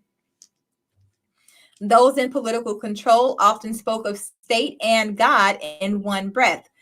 The word of the church was still powerful, and centuries of violence in the name of religion, fanatic and terrifying crusades, inquisitions, and witch hunts hovered in threatening memory for any who dared to defy the authority of the church.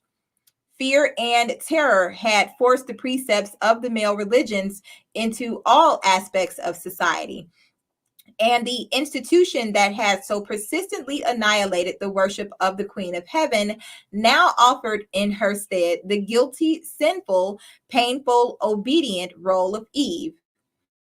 Whiting in the Body Politic, a recent collection of writings from the current women's liberation movement in Britain, observes that our culture is impregnated with the mythology of the ancient Hebrews. The original sin of Eve is still with us. Barbara Cartland, in her study of women in today's society, refers to woman as the eternal Eve. And the name chosen for an English magazine concerned with the position of women in contemporary society is titled, with the humorous sarcasm, Spare Rib. For thousands of years, male supremacy has been suggested, declared, proven, explained, announced, proclaimed, affirmed, confirmed, and reaffirmed by the Bible and by those who believe in the Bible as the sacred word of the Creator. As recently as 1965, Cartland commented on the ego building, heady effects of the paradise story for the male. In the concise record in the book of Genesis, man can gain great satisfaction in learning that he is indeed, of course, as of course he always thought, the most splendid of all God's creatures. It is conforming to, it leaves man in no doubt about the exclusive, solitary position of supreme perfection that he has in the world. Over 9/10 of the world, the basis of the Genesis story, with its condemnation of the wickedness of woman, has found an echo in the hearts of men. Simone de Beauvoir, in her classic study of the oppression of women, The Second Sex, pointed out with a sensitive sarcasm the convenience of the male religion for males. According to de Beauvoir, man enjoys the great advantage of having a God endorse the code he writes. And since man exercises a sovereign authority over women, it is especially fortunate that this authority has been vested in him by the Supreme Being. For the Jews, Mohammedans, and Christians, among others, man is master by divine right. The fear of God will therefore repress any impulse towards revolt in the downtrodden female. Eva Figs, in Patriarchal Attitudes, reported that the not too surprising reaction of an English archbishop in 1968, who observed with a blunt honesty as he commented upon the ordination of women in the clergy of the English church. If the church be thrown open to women, it will be the death knell of the appeal of the church for men. An Episcopalian bishop in San Francisco, when faced with the question of the ordination of women in the church in 1971, gave the answer with which this book begins. The sexuality of Christ is no accident, nor is his masculinity incidental. This is the divine choice. Commissar listed a series of events that have taken place since the women's movement has been gathering momentum in recent times. Events that exhibit a serious questioning of the attitudes of the church toward women. She included accounts of Catholic sisters who have openly accused the church of being a male church, stating that it places women in much the same category as children, whom it then places in the same category as imbeciles. The church may have weakened in its effects upon individuals and communities, especially for those who live in large cities, where there is less community life or community pressure. Yet within the church, the emphasis upon male supremacy continues to exist. It is written into the very canons and sacred literature upon which the male religions were built. As Eva Figs so aptly comments, the church may be dying on its feet, but it will cling to the last, to the male exclusiveness, which was its raison d'etre in the first place.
a light too. Always dressed as pure and vessels of a light true. Your body right, but your spirit is detached. Ooh, I drop a scripture, now these women feel attacked. Ooh, don't let that demon gas you up and get you slapped, boo. I make a call and get a lawyer on the line. Cool. Sister talk about pulling up, but where you at to? Silly women, Second Timothy, a damn fool. We kicking sisters out the cap like what's her name? Who? Don't get me messed up. We come with wisdom, water, and a sword. Best believe.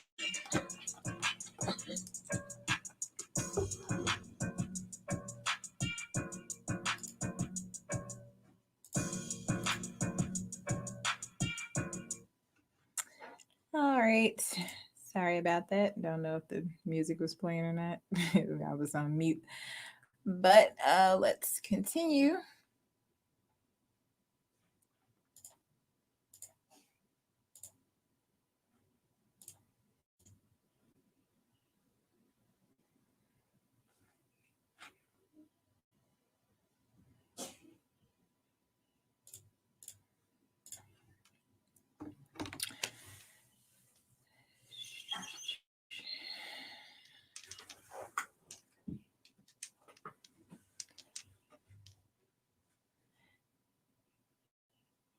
Okay, yet the memory of the ancient female religion, the queen of heaven, the priestesses, the sacred sexual customs, still lingers on in the memory of some of the men who control the church even today.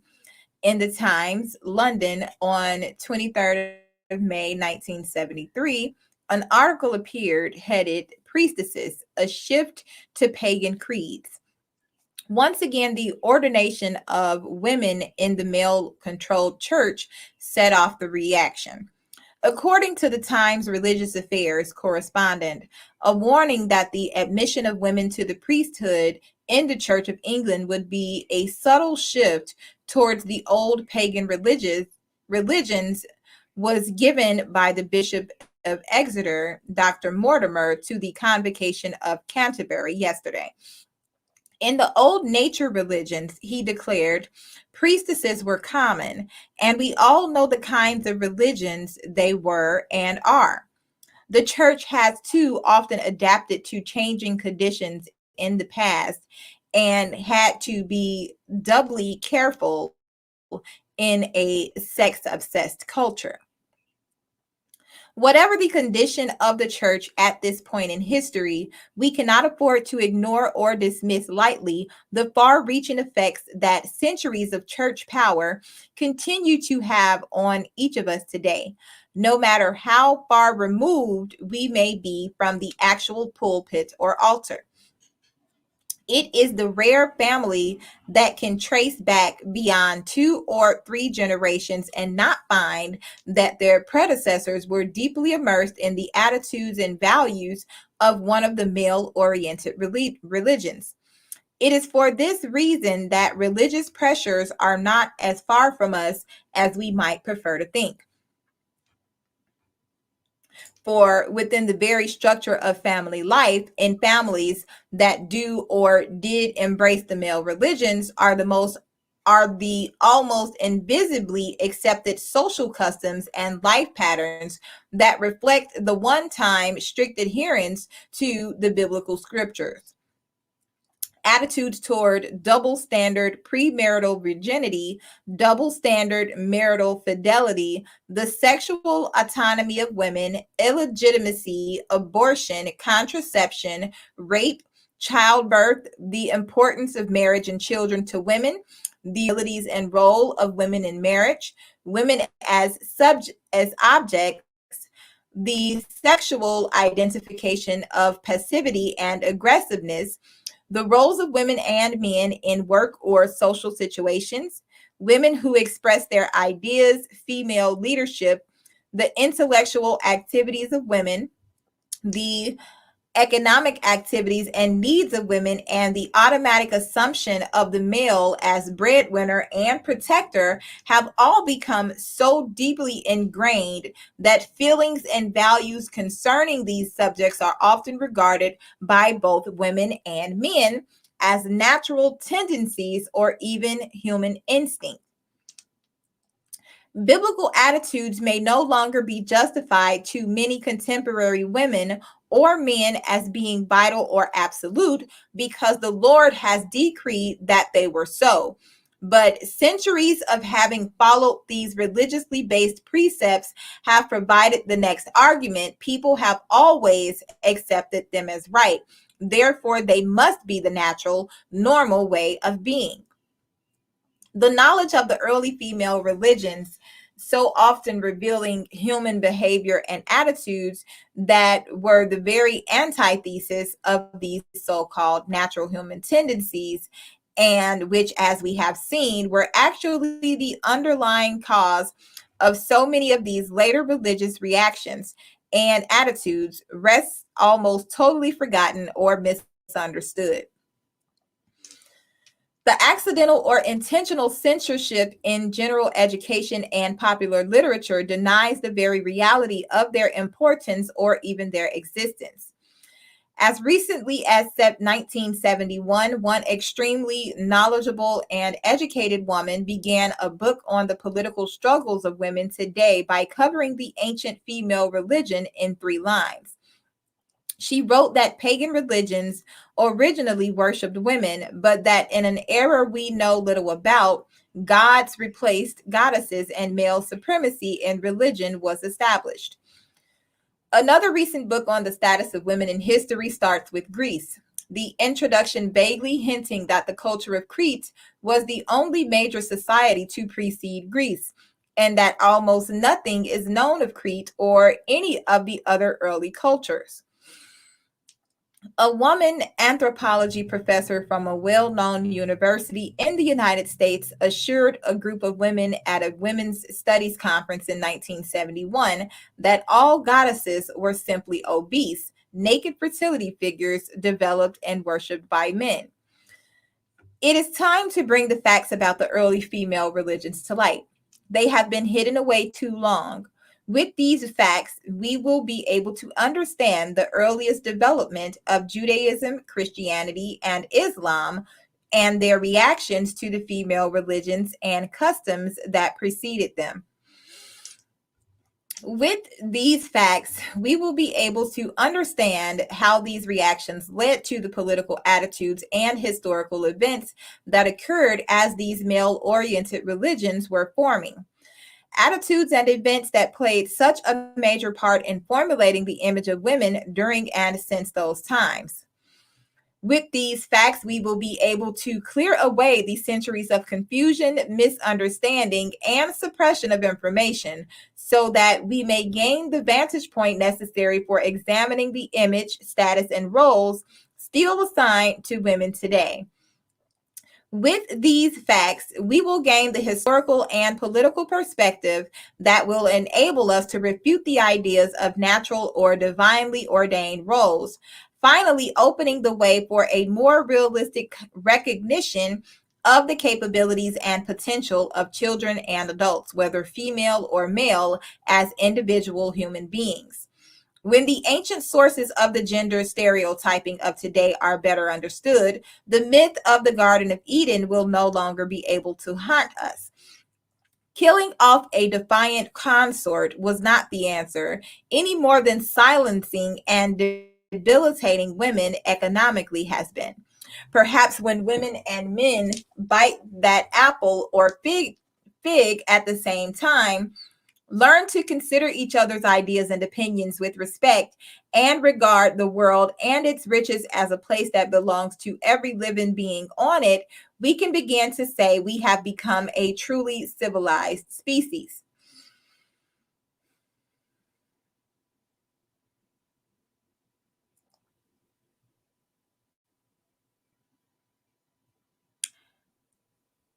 Is that it?